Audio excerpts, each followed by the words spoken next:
Senhor esteja convosco. Ele está no meio de nós. Proclamação do Evangelho de Jesus Cristo segundo Marcos. Glória a vós, Senhor. Naquele tempo, um leproso chegou perto de Jesus e de joelhos pediu: Se queres, tens o poder de curar-me. Jesus, cheio de compaixão, estendeu a mão, tocou nele e disse: Eu quero, fica curado. No mesmo instante, a lepra desapareceu e ele ficou curado. Então Jesus o mandou logo embora, falando com firmeza: Não contes nada disso a ninguém, mas vai mostrar-te ao sacerdote e oferecer pela tua purificação o que Moisés ordenou, como prova para eles. Ele foi e começou a contar e a divulgar muito o fato. Por isso Jesus não podia mais entrar publicamente numa cidade, ficava fora em lugares desertos e de toda parte vinham procurá-lo. Palavra da salvação. Glória a vós, Senhor. Que pelas palavras do Santo Evangelho sejam perdoados os nossos pecados. Amém. Amém. Podemos nos sentar. Lendo o livro de Samuel, o seu primeiro, há ainda um outro e um desdobramento deste escrito, primeiro e segunda Reis. Estamos naquele conjunto da Tanakh, das escrituras hebraicas, chamada de Ketuvim. Nas escrituras hebraicas, a Torá, o núcleo da aliança, da fé de Israel, os 5 primeiros livros da nossa Bíblia e também dos escritos judaicos. Temos os Neviim, que são os profetas, os maiores e os menores, que ecoam esta aliança.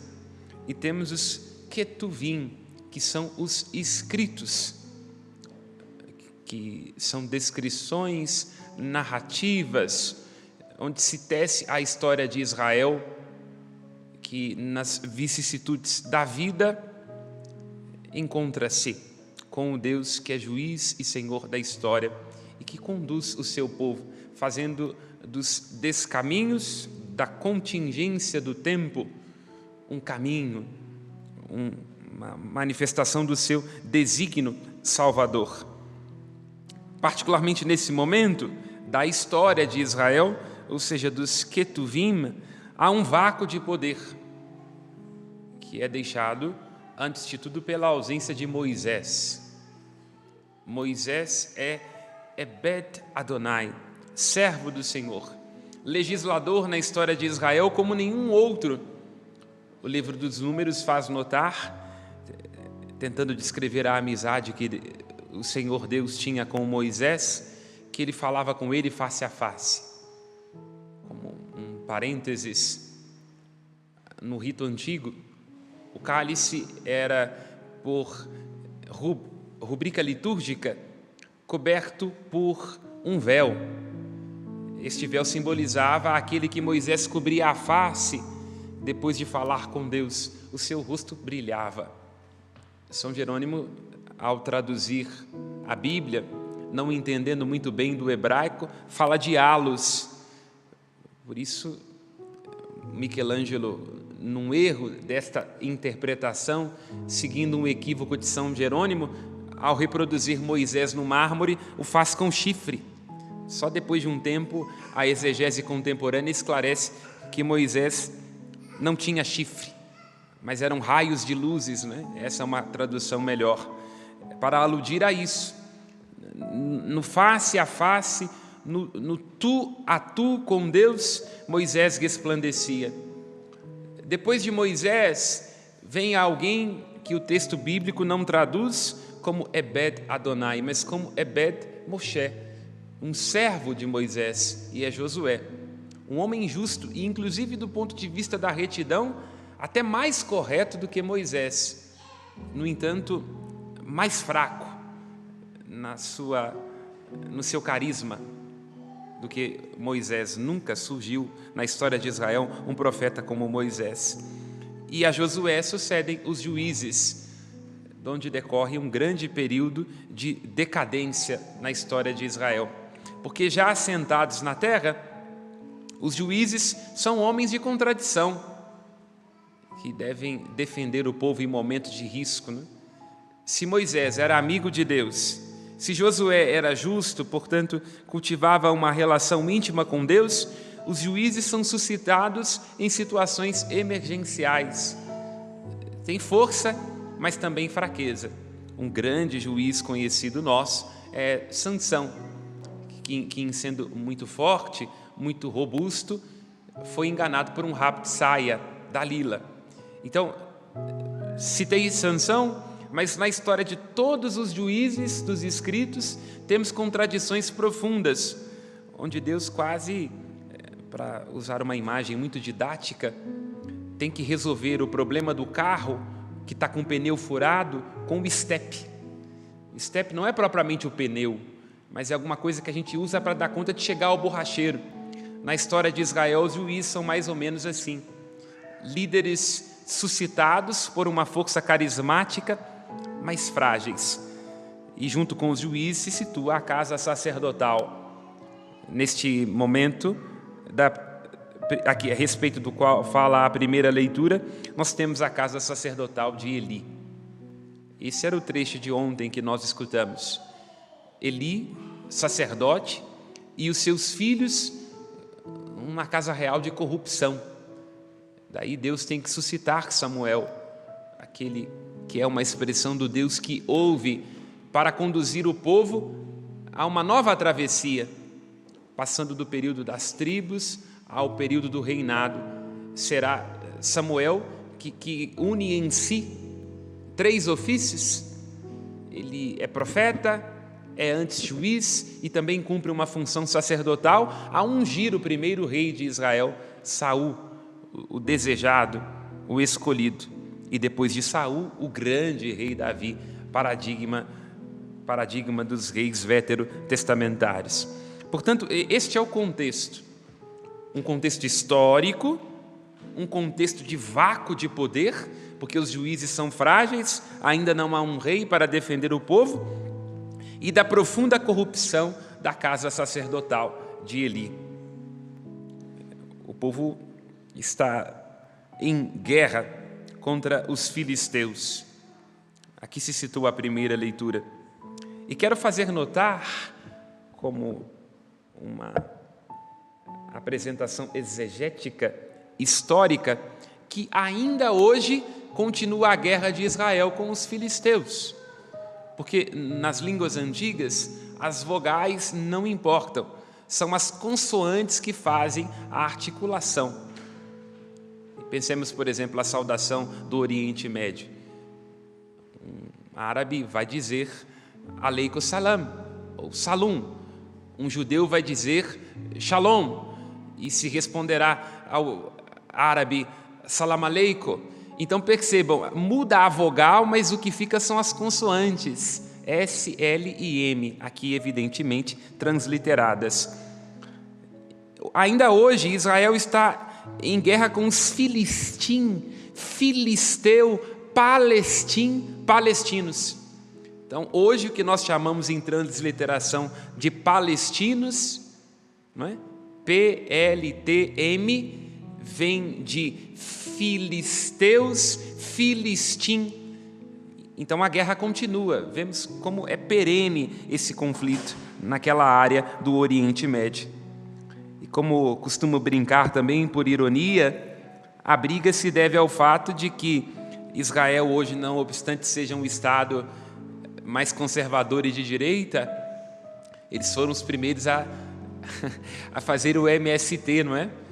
Porque, lógico, estou sendo aqui irônico, não seja rápido em me chamar de padre comunista ou de esquerda, é uma brincadeira para a gente descontrair.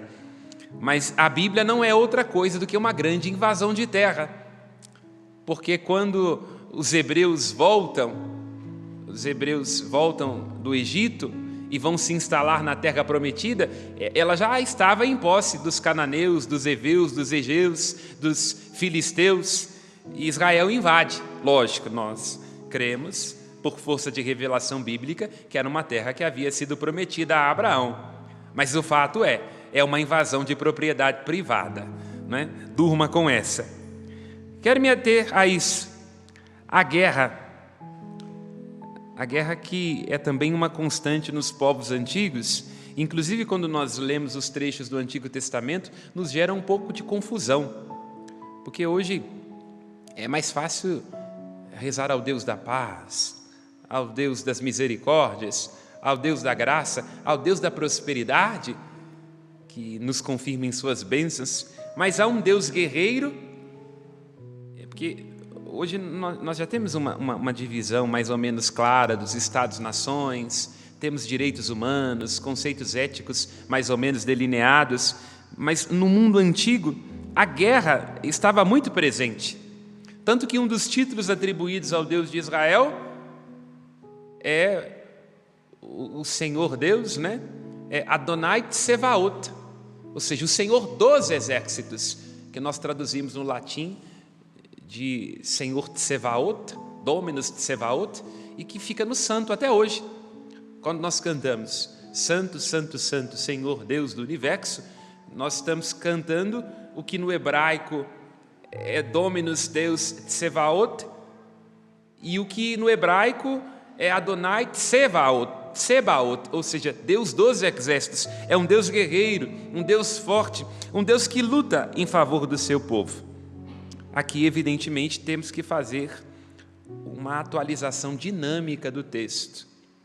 O texto, ao dizer da guerra, de um Deus que luta, que manda passar a fio de espada, está circunscrito a um horizonte de compreensão sociológico, histórico, que já não é mais o nosso. Então, nós temos que ler a Bíblia para não sermos traídos por ela, porque o texto deixado a si mesmo mata, lembra o apóstolo Paulo, uma pedagogia. Então, não podemos ler um texto do Antigo Testamento, onde se fala de luta, de guerra, de espada, com os pressupostos culturais e antropológicos que temos hoje. E vou tangenciar isso quando estivermos falando daqui a pouquinho no Evangelho, mas quero alicerçar isso. Temos que ler os textos do Antigo Testamento como uma pedagogia que conduz em direção ao Novo, e entendendo que há uma certa liberdade poética, uma liberdade de escrita no agiógrafo, ou seja, naquele que escreve, está escrevendo com a sua compreensão. É preciso deixar isso claro. O que nós vemos nesse contexto da primeira leitura é o de um abandono do Senhor. O povo infiel à lei, a casa de Eli corrupta, como sempre acontece quando nós temos o pai e a mãe no poder. O nepotismo, o patrimonialismo, não é? Instrumentaliza o Estado. E aí o palácio do governo acaba se tornando um cercadinho da família, ou então um lugar de benefício e de enriquecimento dos filhos e dos parentes e por aí vai. Isso na esquerda e na direita, tá? Se te serve de consolo. Sempre quem está no poder arranja um jeito de enriquecer os filhos. Sempre assim, como está apresentando aqui o livro de Samuel. E o povo, então, quando tem consciência de que vai perder, porque a lei é o horizonte de vida, é a presença do Deus dos exércitos que garante a vitória. Afastados de Deus, ele não se responsabiliza por cuidar do povo. Evidentemente, como uma estratégia pedagógica, porque a dor desperta. Mas a aliança no Antigo Testamento é um compromisso mútuo de Deus para com o povo e do povo para com Deus. Se alguém rompe a cláusula do contrato, desobriga a outra parte. E aí eles têm consciência disso, do abandono da lei, do abandono da retidão, do esquecimento da aliança, e correm pedindo a arca, para que ela seja trazida de Silo e assim garanta a vitória. Só que mesmo estando a arca no meio, o versículo que nós hoje escutamos, versículo 4, mesmo quando a arca está no meio do acampamento, Israel perde. Por que perde? É preciso ir ao Salmo 94 para entender isso. Na perspectiva bíblica, há momentos em que Deus abandona Israel, afasta-se de Israel para despertar-lhe da dureza do seu coração. Quem dera que meu povo me escutasse, diz o Salmo 94, que Israel andasse sempre em meus caminhos, seus inimigos sem demora humilharia, esmagaria o opressor, mas Israel não quis saber dos meus caminhos, Por isso, abandonei-a ao seu duro coração. Então, vejamos isso, hein? Aqui está uma mensagem perene no texto bíblico. Quando deixamos de escutar, quando nos tornamos afeitos às nossas próprias convicções, quando a gente se ilude de ser luz para si mesmo, nós somos abandonados à dureza do nosso coração e colhemos a consequência dos nossos atos. Se escolhemos trilhar um caminho de solidão, onde quem nos conduz não é a palavra de Deus, mas as nossas próprias palavras, atraímos sobre nós, a partir deste destino de ensurdecimento, condenação, perda e fracasso. Não há retidão sem a lei de Deus.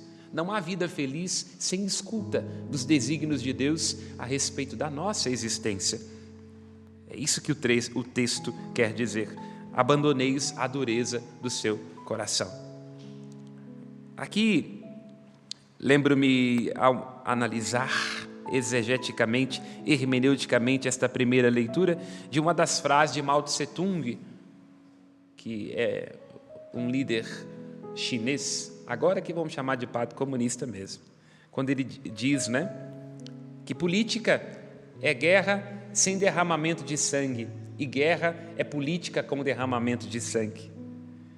Vemos nessa história de Israel, mais uma vez, o ensandecimento dos movimentos políticos, disputas de homens velhos que mandam à guerra os filhos, escondendo-se de sua covardia atrás de disputas insanas.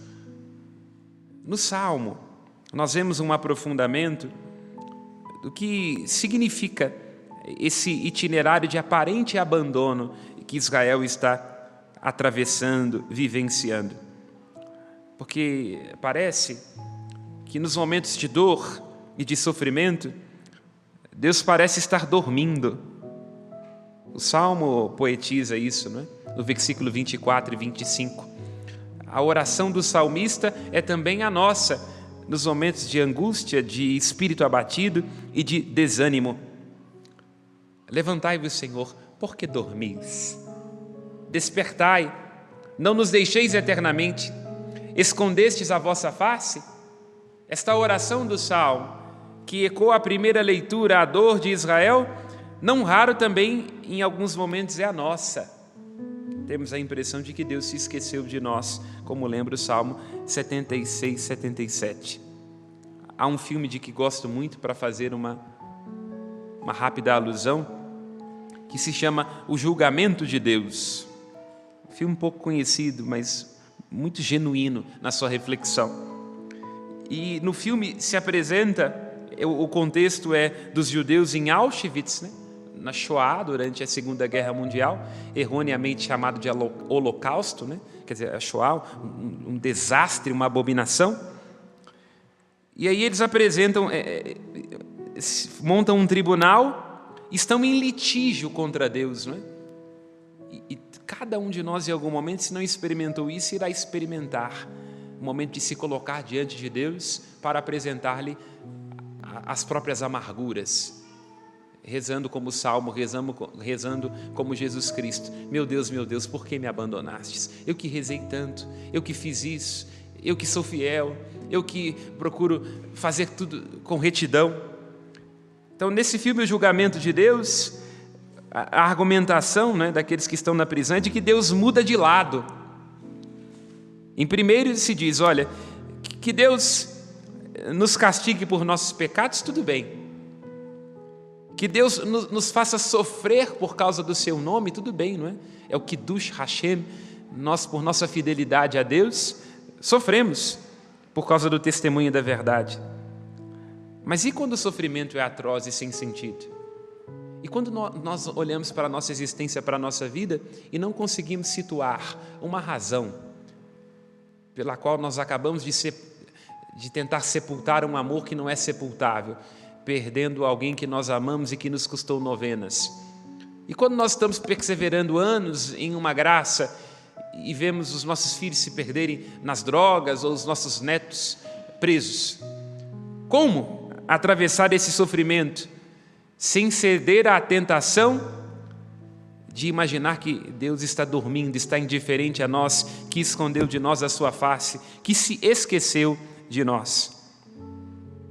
Uma possível resposta, não no sentido de dar uma resolução a essa pergunta, porque o problema do mal é insolúvel, nenhum de nós em sã consciência poderá se arriscar a dar uma resposta cabal para o porquê as crianças morrem de câncer e porquê há tantas pessoas desperdiçando a vida, cometendo crimes e passam ilesos, longevos, quanto homens e mulheres com tanta docilidade, com tanta bondade, uma hora dessa, padecem enfermidades atrozes em hospitais pelo mundo afora.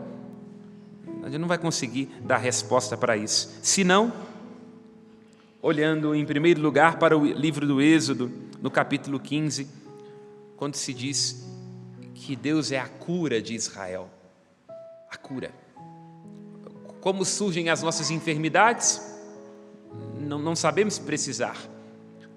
A Bíblia, ora, fala que passamos por sofrimentos porque Deus nos testa. Ora, diz que as ocasiões de dificuldade existem para se manifestar a glória de Deus. Ou o apóstolo Paulo diz que nós completamos em nossa carne o que falta no sofrimento de Cristo. São maneiras de dizer do para quê, embora este porquê, o porquê do sofrimento, da morte e da dor, escape à nossa capacidade humana de entender. Mas o texto bíblico diz, no capítulo 15 do livro do Êxodo, que nos momentos de enfermidade e de dor, temos que saber que Deus é a cura, a amizade com Deus, a graça divina, a sua compaixão. Libertai-me, ó Senhor, não por conta de mim, diz o salmista, mas pela vossa compaixão, pelo vosso amor que é eterno. E nós cantamos isso no ofício de Nossa Senhora, ou não, ou só estamos repetindo como papagaios. Do Egito curador, de Raquel nasceu. Então, o Cristo, Ele é a cura para nossas enfermidades. Por isso, vemos a beleza do evangelho que acabamos de escutar. Um leproso coloca-se de joelhos diante de Jesus e diz: se queres, tens o poder de curar-me. E Jesus, cheio de splachna, cheio de compaixão, totalmente empático, com o coração aberto, cura o leproso. Cura. Nós também, às vezes, temos lepras espirituais, andamos à flor da pele, irritados, qualquer coisa nos invade, feridos, desmotivados, andamos à flor da pele. E Cristo nos cura com a sua graça, com o seu bálsamo de Gileade, para dizer das Escrituras antigas. Nos toca. Gosto de ler este texto porque ele é muito belo, na perspectiva de que ele é um ato subversivo na raiz. Porque o Deuteronômio deixa claro que um leproso não pode se aproximar, ele tem que ficar fora, não pode tocar, porque senão contamina pessoas e acampamentos. No entanto, Cristo mostra pouco respeito a estes tabus rituais e também o leproso. Ele toca o Cristo leproso, o Cristo se deixa tocar, movido de compaixão, atravessando a lei, os escritos, as exigências do templo, não como um profanador da lei, do templo e do sábado, mas para consagrar a lei, o sábado, o templo, curar a enfermidade deste leproso e também a nossa, com a maior de todas as leis, que é a misericórdia. A lei suprema, que se encontra no mais íntimo do coração de Deus e que deve reger também a nossa vida, é a lei do amor, que é o maior de todos os mandamentos e que é o único capaz de curar as feridas que nada pode curar. O amor, a compaixão, a graça divina em nós é capaz de curar as feridas que nada pode curar. Como lembra São João da Cruz, num dos seus escritos, quando nós estamos diante de uma situação onde não há amor, é preciso colocar amor para achar amor. Então, na falta, na enfermidade, no abandono, na dúvida, no sofrimento atroz, no desespero, coloquemos amor. Este é o bálsamo para achar amor. Aqui termino dizendo que toda crise pode ser uma porta, um atravessamento, uma porta que só pode ser aberta pelo lado de dentro e que nos abre para irmos além das fronteiras, das fendas, nos flancos de guerra, ressignificando quem somos, nossa visão do mundo e nossa relação com Deus. A crise é o momento da ferida, mas também é o momento do toque, da sutileza, da transformação, da graça.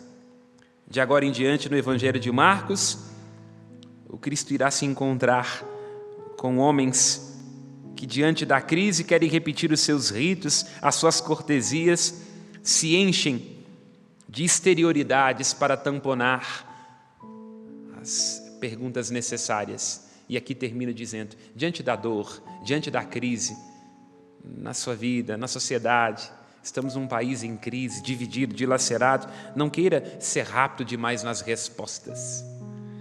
Não queira repetir o que lá atrás deu certo e pode não dar certo agora. Mas abra-se ao novo, à graça de Deus.